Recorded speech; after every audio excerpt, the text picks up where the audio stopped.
अस्सलाम वालेकुम दोस्तों, जॉली अजीम हाजिर है फिर नई एक वीडियो के साथ। दोस्तों मेरा जो जॉली अजीम का हेल्थ सेक्शन है जिसके अंदर मुख्तलिफ किस्म में मैं आपके लिए वेजिटेबल, फ्रूट्स, हर्ब्स, स्पाइस, मुख्तलिफ खाने पीने वाली चीज़ों के बारे में इंफॉर्मेशन देता हूँ। आपको इनके न्यूट्रिएंट फैक्ट्स बताता हूँ, आपको बेनिफिट्स बताता हूँ, आपको साइड इफेक्ट्स बताता हूँ। और दोस्तों आज मैं आप लोग को देसी गुलाब के हवाले से बेहतरीन और तफसील के साथ इन्फॉर्मेशन दूंगा। और दोस्तों ये कांटेदार झाड़ीनुमा सदाबहार पौधा होता है। और दोस्तों देसी गुलाब की जो खुशबू बहुत तेज होती है, दिल को सुकून देती है, राहत देती है। और दोस्तों इससे मुख्तलिफ किस्म की चीज़ें बनाई जाती हैं। इसे गुलकंद भी बनाया जाता है, इसे रोज़ ऑयल भी बनाया जाता है, इसे अरके गुलाब भी बनाया जाता है। और दोस्तों जिसे मुख्तलिफ चीज़ों के अंदर इस्तेमाल किया जाता है।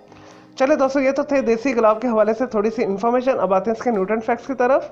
दोस्तों देसी गुलाब के अंदर प्रोटीन पाए जाते हैं, बहुत ज़्यादा कार्ब पाए जाते हैं, फाइबर मौजूद होता है इसके अंदर, विटामिन ए होता है, विटामिन बी होता है, विटामिन सी होता है, आयरन से भरपूर होता है ये। दोस्तों इसके अंदर पोटाशियम पाए जाते हैं, कैल्शियम पाए जाते हैं, कॉपर पाए जाते हैं, मैग्नीशियम पाए जाते हैं, मैग्नीज पाए जाते हैं, जिंक पाए जाते हैं। चले दोस्तों ये तो थे गुलाब के न्यूट्रिएंट फैक्ट्स। अब आते हैं इसके बेनिफिट्स की तरफ। और दोस्तों जैसा कि मैंने आपको बताया इससे मुख्तलिफ किस्म की प्रोडक्ट्स बनाई जाती है। कॉस्मेटिक इंडस्ट्री के अंदर से बहुत ज़्यादा इस्तेमाल किया जाता है, स्किन केयर प्रोडक्ट्स के अंदर से बहुत ज़्यादा इस्तेमाल किया जाता है। और दोस्तों ये भूख लगाता है, मेटाबॉलिज्म को तेज़ कर देता है अगर आप इसे खुराक के तौर पर इस्तेमाल कर रहे हैं। और दोस्तों जिस्म में से जहरीले असरात को ख़त्म करता है। और दोस्तों क्योंकि इसके अंदर प्रोटीन और फाइबर बहुत ज़्यादा पाया जाता है, इसलिए वजन कम करने वाली जो है सप्लीमेंट के अंदर भी इसे इस्तेमाल किया जाता है। और दोस्तों ऐसे अफराद जिन्हें नींद नहीं आती, जिन्हें एंजाइटी रहती है, डिप्रेशन रहता है, ज़हनी दबाव रहता है, अगर वो अपनी खुराक के अंदर गुलाब को शामिल करें तो उनकी डिप्रेशन दूर हो जाएगी। मूड को ये अच्छा करता है। और दोस्तों अगर गुलाब को खाने में इस्तेमाल किया जाए तो ये कब्ज़ को दूर करता है, बवासीर के लिए बेहतरीन है,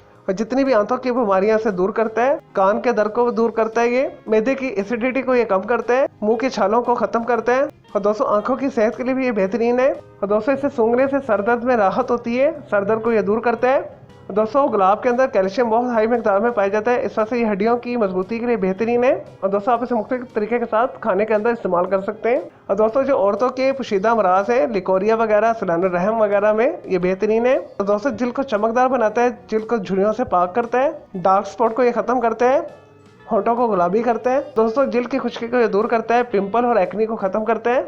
चले दोस्तों ये तो देसी गुलाब यानी रेड रोज के बारे में न्यूट्रिएंट फैक्ट्स, इन्फॉर्मेशन और बेनिफिट्स। अब आते हैं इसके साइड इफेक्ट्स की तरफ। इसे ज़्यादा इस्तेमाल करने से गुर्दे में पथरी पैदा होती है, ज़्यादा इस्तेमाल करने से मतली होती है, दिल खराब होता है। और दोस्तों एक्सट्रीम यूज़ करने से पेट खराब हो जाता है, ज़्यादा इस्तेमाल करने से पेट के अंदर शदीद दर्द होती है।